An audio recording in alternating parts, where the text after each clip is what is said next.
invite you now to accompany us on a short journey through Hollywood, the film capital of the world, a suburb of Los Angeles. It is surrounded itself by suburban towns, Culver City, Beverly Hills, Universal City, and others. In the foreground, you see the Hollywood Bowl, which is the largest open-air arena that nature has been anywhere with perfect acoustic conditions.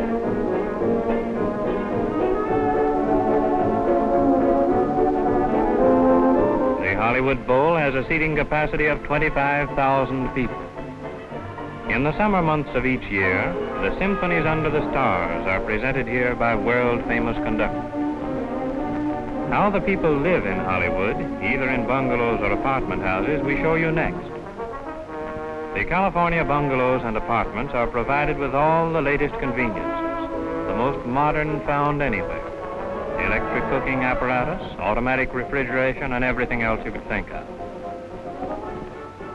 As for the style of architecture, we find the Spanish prevailing, but we also find many other types, as you will see in various portions of the city.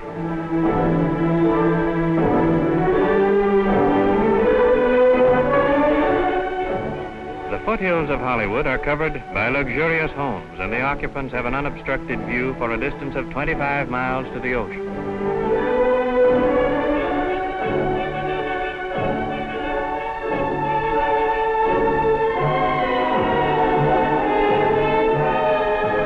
In addition to the usual Spanish style prevailing in this region, we also find Old English, French, German, and other periods of architecture, intermixed with the famous palm trees of California.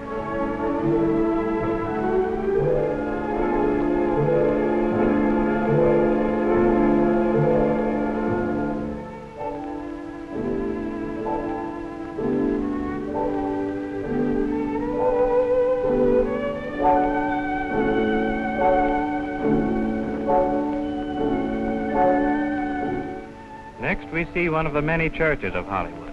This is of modern Greek architecture. Here is one of vertical Gothic, like the famous cathedrals of the old world.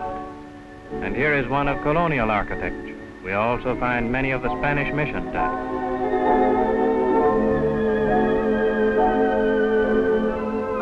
Here we see the Hollywood Chamber of Commerce building with an architectural style all its own. And now we pass the Hollywood Athletic Club. Here is one of the numerous miniature golf courses provided for the denizens of the movie capital. We take you now to Hollywood Boulevard to show you the Hollywood Hotel. Then down the renowned thoroughfare of the world's film colony. And we see the life and hustle as we pass the theaters and many fine buildings. Here is the Warner Brothers Theater, atop which we find one of the broadcasting stations even heard to the East Coast.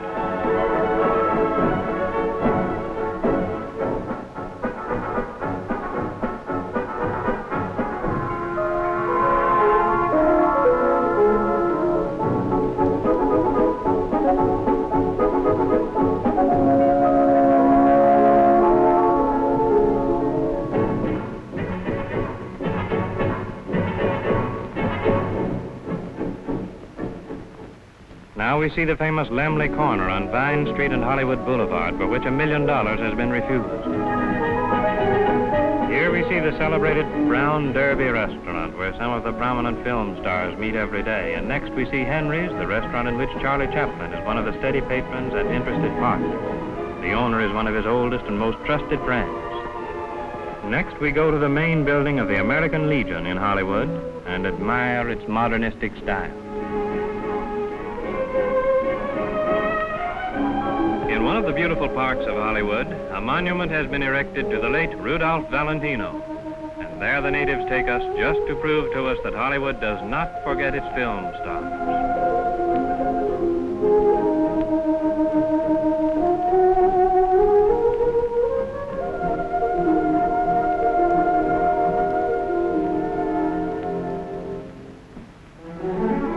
This young lady shows you one of the latest things in evening attire. Paris was once the point of origin for fashion, but nowadays Paris can only send hints to Hollywood. For the rest of the continent looks to the motion picture screen for real information about clothes.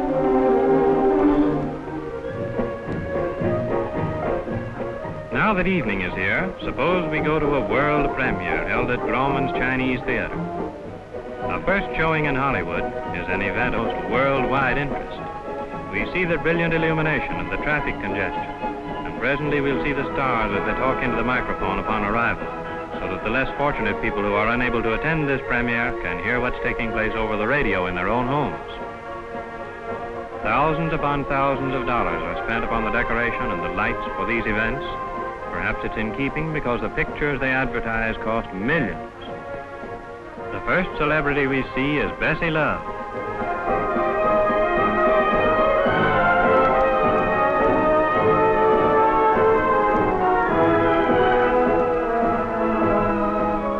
Then Sally O'Neill.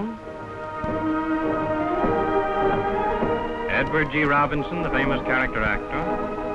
Carl Laemmle Sr. And none other than Gloria Swanson.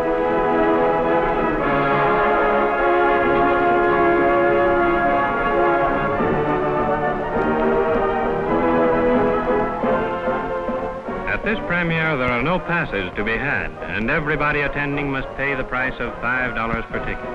Everybody who is anybody is here, and the gorgeous display of clothes is enough in itself to warrant attendance.